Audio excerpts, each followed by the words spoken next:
Em nome do Pai, do Filho e do Espírito Santo. Queridos amigos do Apostolado Glória de Maria, sejam bem-vindos a mais uma apresentação sobre o caso da Irmã Lúcia.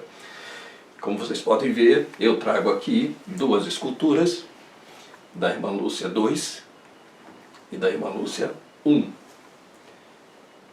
A finalidade desse vídeo é mostrar com mais detalhes as diferenças fundamentais e essenciais na estrutura facial da Irmã Lúcia 1 e da Irmã Lúcia 2. Eu recentemente fiz um relatório para o Sister Lucy Truth, que eu publiquei também no meu canal, e o objetivo desse vídeo é fazer uma espécie de ilustração, daquele relatório, mostrando com as imagens tridimensionais aquilo que eu pretendi descrever no relatório. Então vamos analisar as imagens parte por parte. Primeiramente, eu gostaria de frisar o formato de rosto. O formato de rosto da Irmã Lúcia 2, como vocês podem ver, é o chamado braquifacial. Ele se caracteriza por ser mais quadrado. Essa característica da Irmã Lúcia 2, a gente pode ver muito claramente pela mandíbula dela, cuja base, como vocês podem ver aqui na imagem, é bem mais larga do que da Lúcia 1. A Irmã Lúcia 1 é o tipo dólico-facial, ou seja, é um rosto mais comprido e mais fino. Quando a gente olha as fotografias da Irmã Lúcia 1 e da Irmã Lúcia 2, a primeira coisa que salta os olhos é o formato do rosto diferente. Bom, segundo ponto, vamos analisar a testa. A testa da Irmã Lúcia 2 é uma testa que tem o arco superciliar muito projetado para frente. Na Lúcia 1, nós não vemos essa característica. O arco superciliar dela é mais feminino do que o da Lúcia 2. E isso vai influenciar no enrugamento da testa. Vocês podem ver as fotografias da Irmã Lúcia 2. O enrugamento da testa se dá a partir da parte de cima do arco superciliar. É a partir daqui que nós vamos ter uma sequência maior de enrugamento da testa.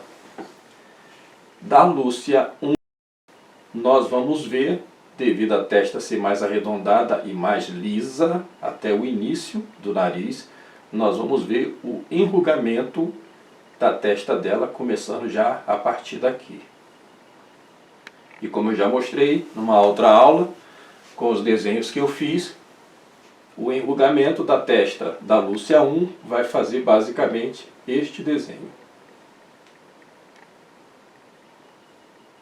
E a partir daqui é que você vai ter o enrugamento seguindo a posição e o formato do osso. Na Lúcia 2, nós não vamos ver essa característica, porque a parte mais alta da testa dela é justamente o arco superciliar.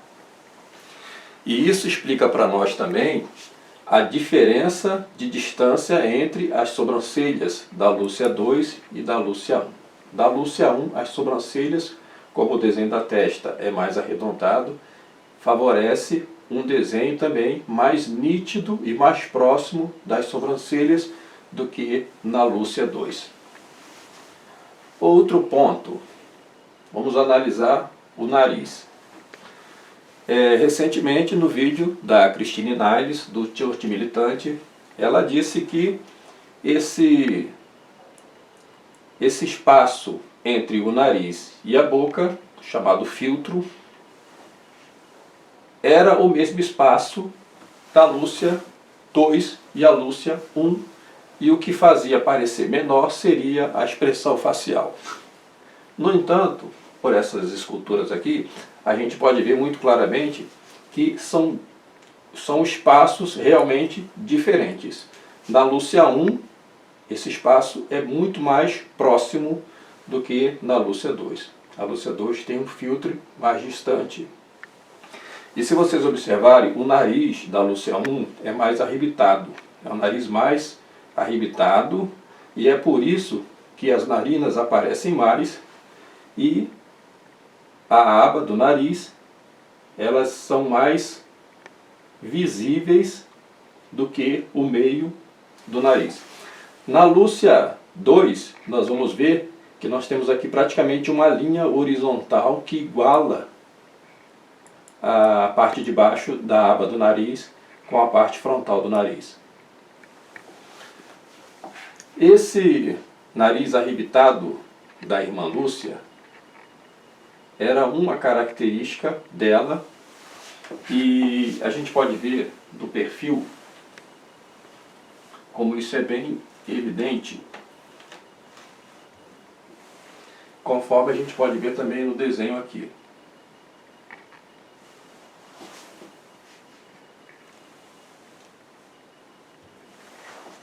Os olhos da Lúcia 1 são olhos maiores do que da Lúcia 2.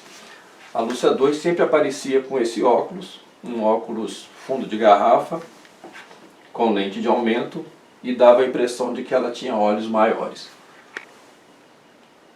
Mas a Lúcia 2 sem óculos, a gente vê muito claramente que os olhos dela não eram grandes.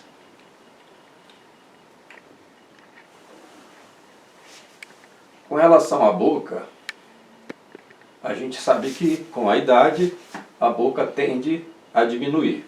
E a Lúcia 1 fez uma remoção dos seus dentes, né, e retirou os dentes superiores e colocou uma prótese dentária. Certamente isso teria provocado alguma alteração, porque como vocês podem ver aqui, a Lúcia 1 ela tinha dificuldade de fechar a boca porque seus dentes eram muito projetados para frente, né, fazendo uma espécie de ponta. Isso provavelmente ocorria na Lúcia 1 porque esse arco da dentição superior dela era apertado demais para o tamanho dos dentes. E isso também explica porque é que a mandíbula dela não é larga como a mandíbula da Lúcia 2. Esse arco do dente era mais estreito, mais apertado. Mesmo que ela tivesse arrancado os dentes, como a gente sabe que ela arrancou, e tivesse colocado a prótese dentária, não seria suficiente para provocar grande modificação na estrutura do arco dela e na estrutura mandibular dela. Outro detalhe interessante na Lúcia 1 é que a gente pode ver o queixo dela se resume basicamente a essa protuberância arredondada, e a gente pode ver que o limite dessa protuberância é menor que a boca.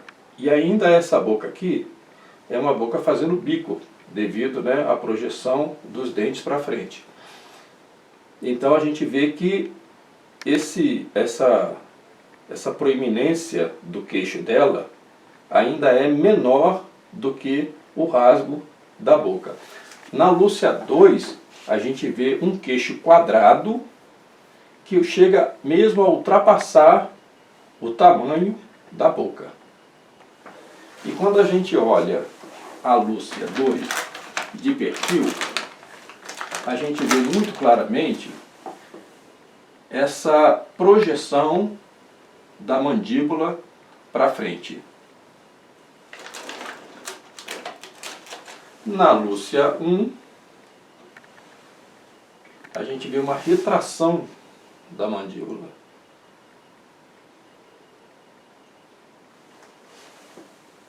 Embora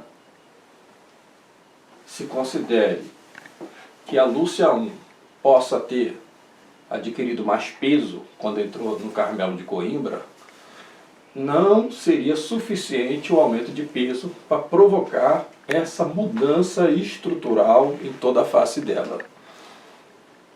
Ainda que ela tivesse ganhado peso e com a idade, né, tivesse sofrido algum tipo de alteração facial em função da idade, essa alteração facial não seria suficiente para provocar as alterações na testa, no queixo, na boca de um modo geral, no nariz e nos olhos. Fiquem com Deus e até a próxima. Em nome do Pai, do Filho e do Espírito Santo.